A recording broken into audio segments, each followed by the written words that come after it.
What's up, Raza? What's up, gente? So, I want to talk today and answer the question again. Will Donald Trump um, uh, invoke, that means call out federal troops under what's called the Insurrection Act of 1807? I want you all to think about that. Google it, look it up, AI it, whatever you want to do. It's a serious law that basically, allows him the power to do certain things that they're not able to, that he's not able to do today, any president.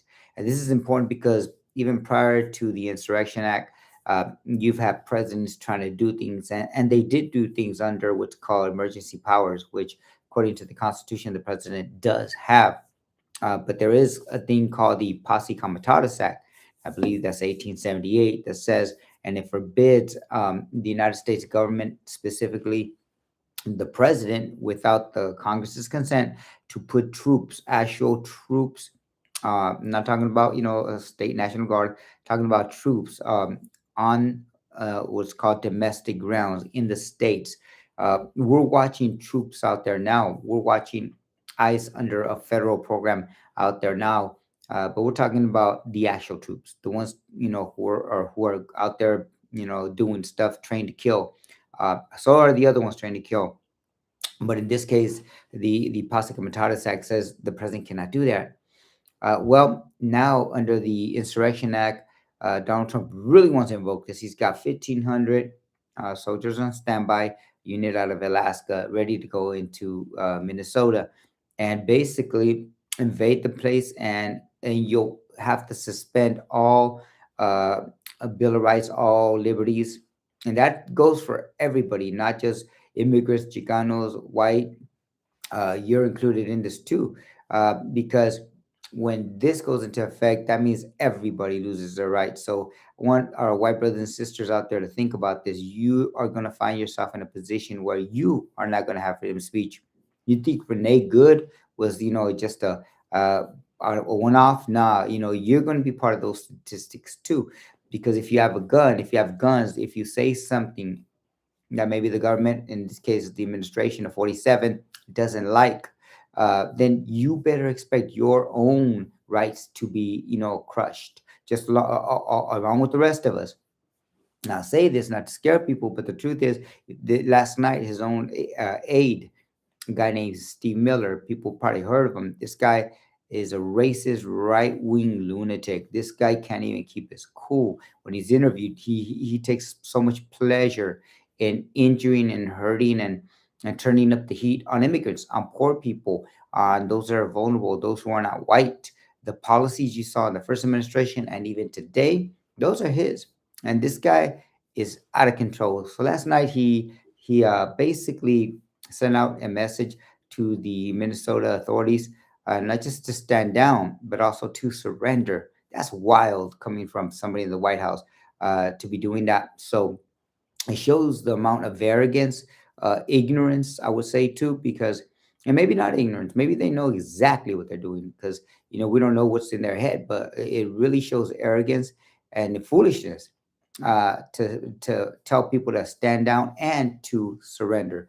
That's shocking right there. But let me take you back a couple of days last week when the shooting of the woman in Minnesota occurs, this 37-year-old mother, Good, Nicole Good. When that happens, the Vice President of the United States made a stupid statement, a dumb statement, and he said that ICE agents have absolute immunity. First of all, there's no such thing as absolute immunity. Under absolute immunity means you could just kill, rape, steal, and basically there's no repercussions. No, there's a thing called qualified immunity, which everybody from law enforcement to, yes, even high school principals and principals at schools have immunity, meaning the law gives you a little bit of leeway because they understand how tough your job is. In the case of cops, qualified immunity doesn't mean they just get to shoot people on sight. That's why it's called qualified. They have to show just cause. They have to show that they were justified in what they're doing. So the president of the United States, he went to Yale Law School. He's not stupid. He's just putting it out there for everybody to know that ICE agents have a green light to do as they please, to do whatever they want and however they want to, because the administration will have your back.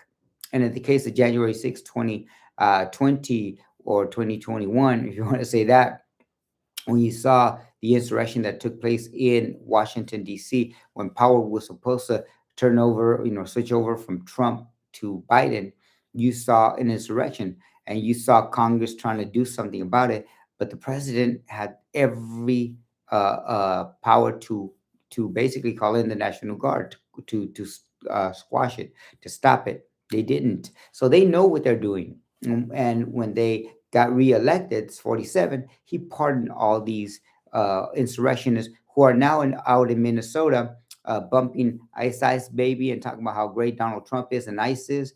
You got some fool out there trying to stir people up. He was one of those people that was pardoned. And you got a lot of those right wingers and racists who were pardoned, and they've learned that their president has their back. This president has their back. So when the Vice President of the United States, J.D. Vance, says that ICE agents have absolute immunity, no, there's no such thing. But what he's telling them is, go ahead, do what you want, do what how you want it. We got your back, right?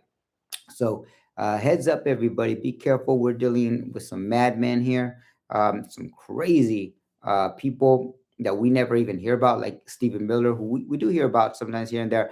People, but at this point, we've heard his name, but there's people behind the scenes who are pulling the strings, who are calling the shots, who are giving the president in the United States, and putting ideas in his head about how great to look and how tough to look by doing certain things, which include killing people, innocent people, including bystanders, and yes, even white people.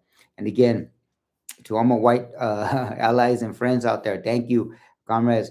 But also to those who think that you are spared, trust me, the Insurrection Act is coming after your guns. The Insurrection Act is coming after your free speech. The Insurrection Act is coming after your freedom of privacy, or right not to have be searched. That's under the Fourth Amendment, right? Your Insurrection Act is coming after your Eighth Amendment, not to be treated with cruel and unusual punishment, or in the case of taking a life, you might lose your life too. So you're not free too. And I encourage anybody out there to start looking at what you're doing, who you're supporting, what you're supporting, I would say too, because the Insurrection Act will be invoked if this president loses it tonight. He's already threatened. They got troops on standby.